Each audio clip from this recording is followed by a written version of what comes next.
Bonjour et bienvenue dans ce 29e numéro de Dites-le avec des mots. Un mot facile, un difficile, un concret, un abstrait et un nom propre à deviner ASAP, comme disent les Anglais, as soon as possible. Un numéro que je dédie à Jean-Marie, avec qui j'ai eu l'honneur, le privilège et l'avantage de présenter la version longue de ce jeu en son temps sur les antennes de RTL TVI. Un mot concret pour commencer, c'est un ustensile de coiffure, je suis mal placé pour en parler, constitué d'un petit tube qu'on enroule dans les cheveux afin de les faire boucler ou friser et de changer de coiffure de façon provisoire en cas de mise en pli ou plus durable dans le cas d'une permanente. On en trouvait déjà dans les civilisations égyptiennes, grecques et assyriennes antiques. Chauffe qui peut, c'est un bigoudi. Un nom propre pour suivre, on reste dans le même domaine. C'est un coiffeur doublé d'un homme d'affaires français, né en 1925 et mort en 2020. Il est le créateur entre autres du coiffé-décoiffé. À partir de 1949, il sera le coiffeur attitré des mannequins de Dior, puis de Chanel et des stars du 7e art et de la chanson. Bardot, Fonda, Sheila et Vartan notamment.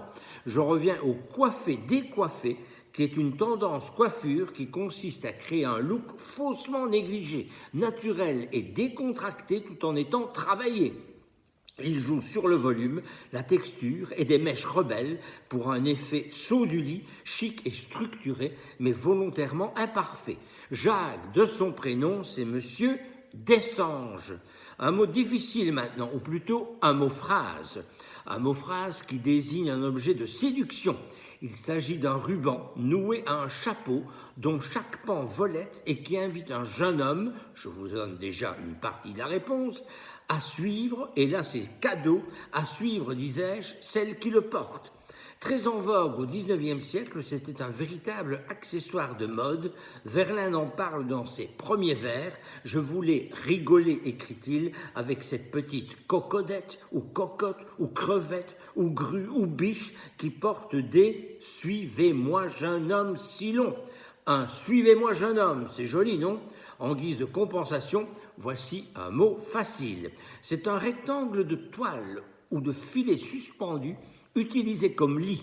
Suspendu à ses deux extrémités, on s'y allonge pour dormir ou pour se reposer. Son bercement permet de renforcer les ondes cérébrales lentes du sommeil. Allez, c'est l'heure du sommeil, rendez-vous au hamac. On termine par un mot abstrait. C'est un état de concentration intérieure, de calme et de réflexion, caractérisé par un repli sur soi-même.